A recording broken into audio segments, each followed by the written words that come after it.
faith in the midst of the fire.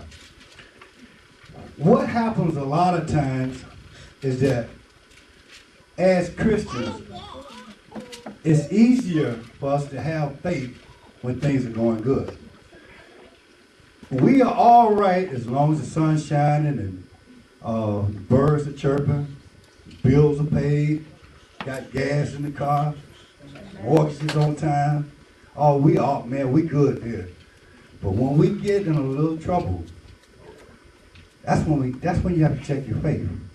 You see, that's when your faith comes into question. Let me say this also. Sometimes we get into the fire because not necessarily something we've done wrong. Sometimes that's God allowing us to go through some things. And then sometimes it's some stuff that we do that get us in trouble. Some bad decisions that we done made way back when that come back to get us. This particular story, and I know you're all familiar with it, of these boys found themselves in this fiery furnace. And they got there because they hadn't done anything wrong. You see, they got there because they were being persecuted. Sometimes that we as Christians, as children of God, we're going to be persecuted for our stand. Sometimes when you stand up for righteousness, some people are just not going to like it. Some people, you ever notice how some people just don't like you for no reason? I don't care if it's at your job, wherever you go, it has never failed me that I've always ran into people that just don't like you. I mean, you went out your way to be nice to them. Good morning, how you doing? For whatever reason, they just don't like you. Maybe they don't like the way you wear your house. Maybe they don't like your shoe style. I don't know. For whatever reason, you're going to always find somebody that don't like you. That's right. Amen. They didn't like these Hebrew boys because of the fact that they stood for righteousness. The beginning of Daniel talks about how Babylon conquered the Jews. And the first thing that they did was, in the first chapter, the first thing they did was they changed their name. Sound familiar? But they gave them whole new names. And then they gave them a new diet. They had them eating different foods, trying to get them to conform to their style. There's people around you that want you to conform to them. Point number one is don't conform to the world. Make the world conform to you. Don't change for the world. Make the world around you. Make your friends change to you. Don't change who you are in order to get along with your friends. You have to allow them to change to be with you. Make them come up to your standards. Instead of you trying to go down to their standards, make them step up to where you are. If they don't want to step up to your standards, you need to find some new friends. You need to find some new friends. This story takes place primarily because the king wanted them to, every time they hear music, a certain type of music, they were to bow down and worship this king. He had built an image, a golden image, 90 feet tall, about 9 feet wide. And every time that they would hear this music, they were supposed to bow down and worship this God. Church folks, this is not something that we want to do. Even now, we are not to worship no other gods. There's only one God. Be careful what you listen to. Be careful what you're bowing down to. And see, just the idea of bowing down doesn't necessarily have to be a physical bow down. We can be bowing down to some stuff spiritually. We can be worshiping some of the wrong things spiritually. We don't have to physically bow down to it. These boys said, we are not going to worship your God. They are not going to worship this God. So, because they refused to worship, they were thrown into this fire.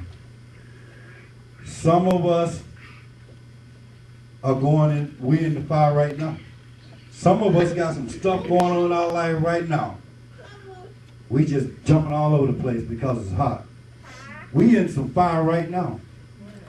Some of us getting ready to go into a fire. We don't even know it. It's right around the corner. We getting ready to go into some hot stuff next week. We don't even know it. And then some of us might have just came out some stuff. Some of us just came through some stuff. But in your life, you're going to find yourself in some hot places. You're going to find yourself in a furnace. It's going to be real hot. That's when you have to check your faith. When you find yourself in a fiery furnace. Do you know that diamonds are one of the most precious things on this planet? Do you know that in Africa, when they find diamonds, the first thing they do with diamonds is they put them in the fire? They're perfect, but you know why they put them in the fire? To make them more perfect. To take out the imperfections. What does that mean for us? That's why God allows us to be in the fire. Because there's some things that needs to be cleaned up on us. Sometimes when we're going through the fire, it's to burn away some stuff. We got some stuff that needs to be burned off. You know, in certain parts of the country, when instead of taking a tractor, when they want to clean off the bushes and stuff, what they do is they do what's called a controlled burn. And they set this stuff on fire to get rid of the all of the bushes. That's what fire does. It burns off some excess stuff. Sometimes when we find ourselves in the middle of a fire, that's God's way of getting rid of some stuff. We have to leave some stuff behind us. These boys were in the fire because they would not worship this false god. Sometimes we're going to find ourselves being persecuted and placed in the fire when we don't go along with the program. People will persecute you because you won't conform to their style. They want you to hang out a certain way, but you're not going to conform to that. So you will be persecuted. You will be persecuted. And people are not going to like you. That's the first thing. Christians always get me with the idea that people, they want everybody to like them. Right. You see, and this idea that, well, I'm in the Church of Christ, I don't want to be different. We are different. We're different by design for a purpose. God made us different. You were supposed to be different. We are a peculiar people. We're not supposed to look like, act like, talk like the other folks. Y'all get that? We are supposed to be different. We should not be ashamed of being different. Don't be ashamed because we don't have an organ in here. We can afford one. Don't be ashamed because we don't have an organ in here. Don't be ashamed to invite your friends because we don't have a choir. I know don't nobody feel like that, but I just thought I'd put that out there anyway. You know, I just thought I'd put that out there anyway. Invite your friends, and when they ask you where your choir at, tell them God don't want a choir. You see, don't be ashamed of the truth. Don't be ashamed of Jesus. That was what happened with these boys. They were not ashamed. Even though everybody else, when the music started playing, everybody else bowed down to that image. These boys said, we're not going to bow. We are not going to bow to your God. Church, we need to have that attitude that we're not going to bow down to all of this stuff that's going on around us. We're going to be different. We're going to maintain a difference. We have to worship God in spirit and in truth.